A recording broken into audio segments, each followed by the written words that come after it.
Hi, and welcome to the sleep video instalment of the Wellbeing series. My name is Dr. Caroline Horton. I'm a reader in psychology at BGU, and I'm the director of the Dreams Lab. What I'm going to do in this short video is present some of the work that we do in the Dreams Lab around sleep, dreaming, and wellbeing. So why are we talking about sleep? Well, on the one very basic hand, if we don't sleep enough, we die.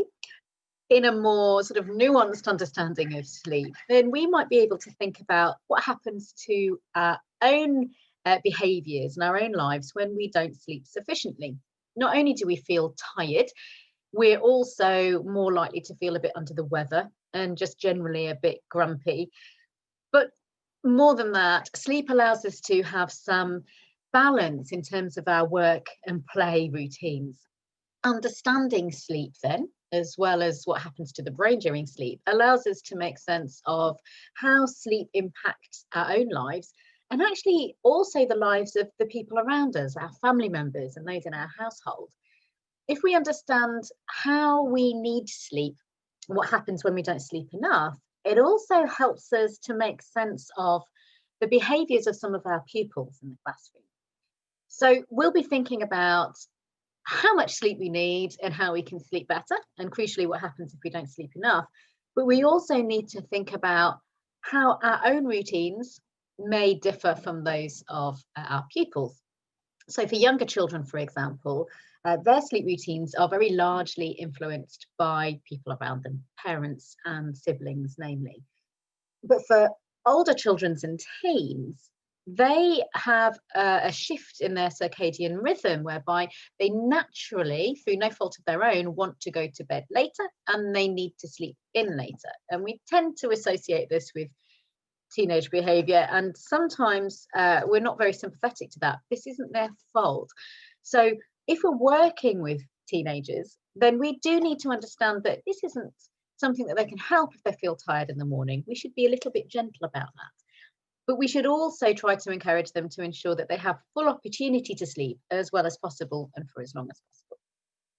So understanding these routines can help us to make sense of how we can function and process our emotions, not just when we're awake, but when we are asleep as well.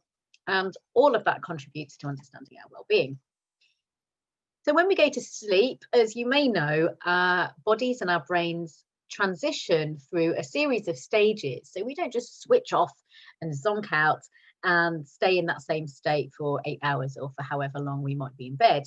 In fact, what happens is our brains and our bodies shift through these cycles of predictable activity, and across those time periods, our brain activity changes, and the emotional activity of the brain changes too. So in a very sort of crude sense, we can divide our sleep stages into non-rapid eye movement sleep and rapid eye movement sleep. Rapid eye movement sleep tends to feature more heavily later in our sleep cycle. So if we're lucky enough to sleep for around 8 hours a night, we tend to get more REM sleep towards the end of the night. First of all, when we go to sleep, we need to catch up with really deep restorative sleep. It's that sleep that if somebody tries to wake you up, it's really hard to be roused from because your body needs to be restored. So as you can see from the brain scan slides on the right, there are different levels of activity very broadly across these different stages of sleep.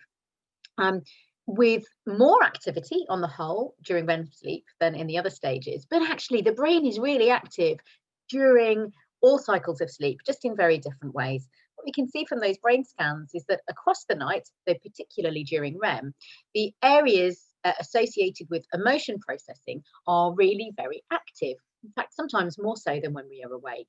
So when we're going to sleep, we're not switching off, we're working really hard to activate our emotional memories and experiences and trying to make sense of them. We might very much understand what it feels like in terms of our emotion regulation and processing if we don't have enough sleep, when we feel a bit snappy, or if we've had an argument with someone, or we're feeling really stressed about work before we go to sleep, then we have a decent night's sleep, and actually when we wake up in the morning we feel better about it. And this aligns with a lot of theoretical work and evidence around how sleep can help us to generally feel better.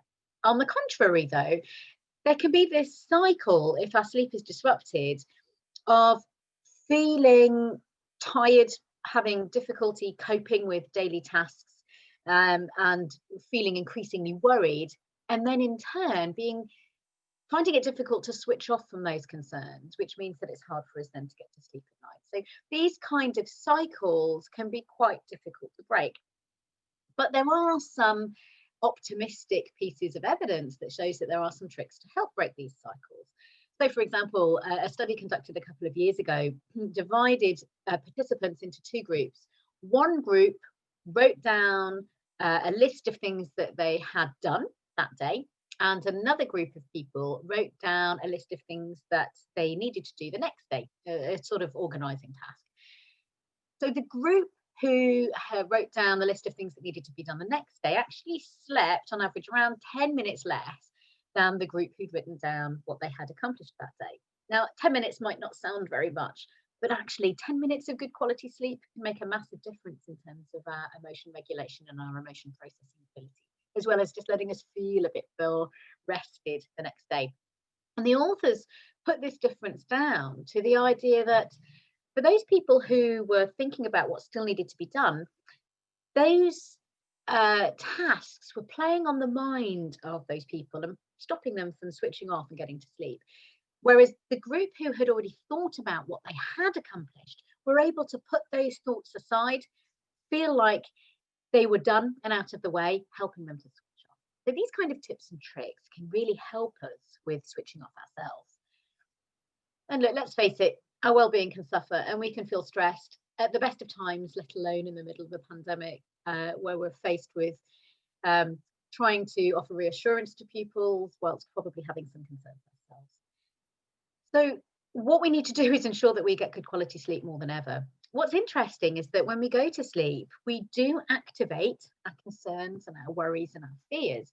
That might sound like it's not very productive, but actually it gives us an opportunity to play out those concerns and worries when we're asleep, to process them such that when we wake up the next day, we're better able to deal with them. And there's loads of interesting studies that show not just the effect of sleep on well-being, but also the effect of actually thinking about those particular concerns when we're asleep. And what I'm talking about here is dreaming. So for an example, one study a few years ago demonstrated that for people who had an upcoming exam, those participants who actually dreamt about the upcoming exam performed better in the exam than those who hadn't dreamt about it. So possibly dreaming about that content had maybe prepared them for the exam in some way. It could be, of course, that those people who were dreaming about it were thinking more already and were already more prepared. But there's still a relationship between thinking about something that's important overnight during sleep, having the opportunity whilst asleep to think about it, and then benefiting in some way afterwards. And we've also looked at emotional experiences, and when we dream of them, what happens to those emotional experiences? And actually, if you dream about them, the emotional intensity of those experiences reduce, which implies that when we are activating these experiences overnight, when we're not even aware of doing so, it's helping take away some of that emotional intensity, which lets us cope better with them when we're awake. So this is the kind of work that we do in the Dreams Lab, and we engage with lots of different kinds of studies of sleep and dreaming to see how sleep can really help with our ability to cope and our general feelings of well-being. Just out of interest, I thought I'd share some typical dream themes that show, again, that actually what we're dreaming about on the whole when we are asleep may reflect some of our more emotional sides of our lives, whether they are real, whether they actually happen, or whether they're things that we're just worried about. So it's really common to dream about being chased or pursued. It's really common to dream again and again of trying to do something. Might be a bit frustrating, but it's probably allowing us to experience those emotions and to give a particular task a go, so we're better at doing it when we wake up. So I mentioned earlier that REM sleep, rapid eye movement sleep, occurs usually at the end of a night of sleep. And lots of evidence has suggested that that stage in particular, as we saw from the brain scan, is associated with emotional activation that may be really particularly beneficial in helping to reduce emotional intensity and make us feel better the next day.